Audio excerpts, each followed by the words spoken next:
We have an update on Carolina Panthers governor and top one percenter, David Tepper, after the man himself was seen throwing a drink on a fan with the team's latest loss. Many demanded a punishment be handed down. He then releases a statement, quote, "I am deeply passionate about this team and regret my behavior on Sunday.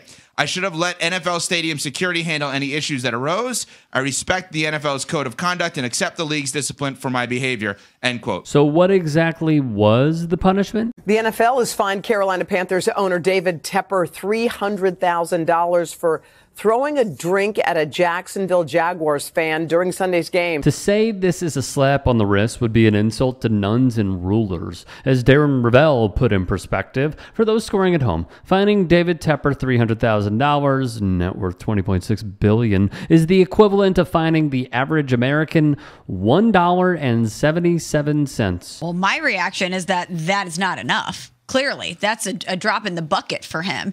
And I know he came out and said that he's passionate about the team and that he regrets his actions, but we talked about this with Draymond Green. The punishment is supposed to change the behavior going forward. Do we really think fining him $300,000 is going to stop him from doing something like this in the future or really change his behavior? Fair point from ESPN's Michelle Smallman. The issue with Tepper's reign as Panthers governor may be too much at this point. Plenty have sounded the alarm for quite some time. In Carolina, it's as big a mess as there is in the NFL. The story that The Athletic wrote yesterday about, the dysfunction and sort of the Hunger Games mentality where coaches and staffers are texting the owner of the team, telling him what's wrong with the team. It's, David Tepper has turned into, he's the new Dan Snyder, minus all the, sexual improprieties and allegations. A strong statement from longtime NFL media man Peter King. I've been here since the inception of the Panthers and have watched David Tepper work. He is not patient. He fired Matt Rule mid-season last year, and so when Frank Reich started 1-10, it did feel a little like Damocles' sword dangling there. That did not happen. He spoke about 13 minutes, though, and what did happen was he said, the buck stops here. He claimed he was a very patient man, however, and so that's a clip you probably would like to play at some point. But yeah, he said he was extremely patient in other parts of his business, and he hoped the next guy he hired would be here 20 or 30 years and would eventually give the eulogy at Dave Tepper's funeral. Scott Fowler, Carolina Panthers beat writer for the Charlotte Observer, weighed in as well. And Chris Tabor, the special teams coach, he is now the third interim head coach that David Tepper will be employing in his tenure as owner of the Panthers that began in 2018. He has as many interim head coaches as he does head coaches. And when he hires his next head coach, it will be a seventh. That's crazy. Since 2018. 4 full-time, 3 interims. And 10 different starting quarterbacks and just a revolving door that he feels Bryce Young is going to stop, one would imagine. And I even said yesterday, good luck getting somebody who wants to uproot their family, come to Carolina and work for you if you're only going to give them 11 games. As always, Rich Eisen is on the money. Many have mentioned now in the media that Tepper may have violated the NFL's personal conduct policy here, that is via Yahoo Sports. Everyone who's part of the league must refrain from conduct detrimental to the integrity and public confidence in the NFL. This includes owners, coaches, players, other team employees, game officials, and employees of the league office, NFL Films, NFL Network, or any other NFL business. It goes on to say, ownership and club or league management have traditionally been held to a higher standard and will be subject to more significant discipline when violations of the personal conduct policy occur. Let me just say this. There are plenty of loathsome franchises in sports, okay? There are the Cleveland Guardians who can't win the World Series. There are teams like the Vancouver Canucks who have gone to but can't win the Stanley Cup. The Indiana Pacers, they've had some nice pieces for some years. Can't win the Larry O'Brien Trophy, the NBA championship. And when I look at the Carolina Panthers, I think this was the fun team from my childhood. Although they were bad at times, they did go to a few Super Bowls.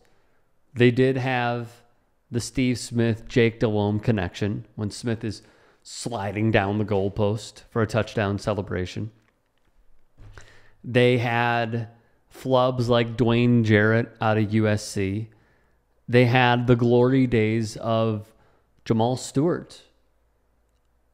They had plenty of solid pieces in the past, right? Something they were known for was their defenses. Thomas Davis was dominant. Julius Peppers, one of the most freak athletes we've ever seen grace a football field, ever. Some would call him defensive endy.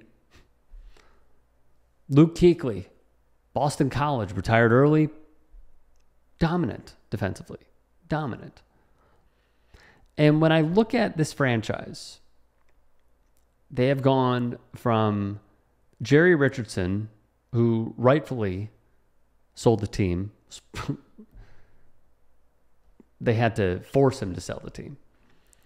And then you look at David Tepper. It was 31-67. As impatient as someone like myself who had ADHD and will not put together a proud franchise. There were fans selling tickets for cents on the dollar with some of their final home games.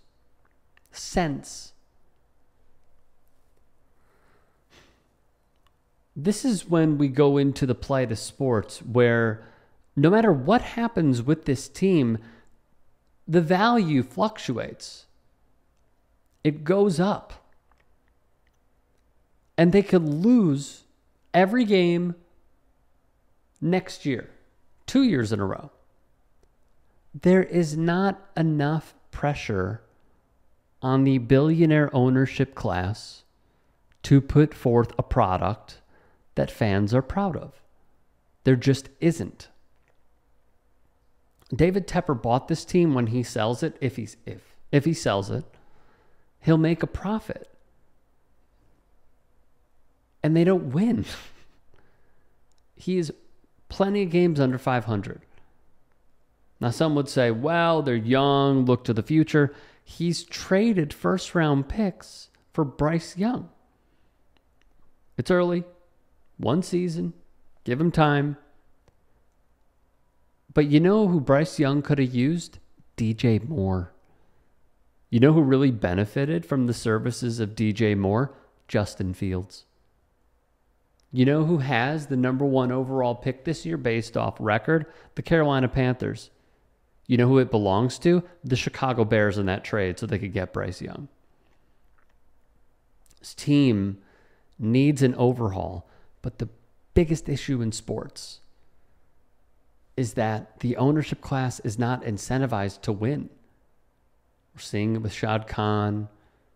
We saw it with Dan Snyder. We're seeing it in the modern day with David Tepper. I feel for these fans. I really do. And Rich Eisen hit on a really good point. There are plenty of coaches who will take the chance.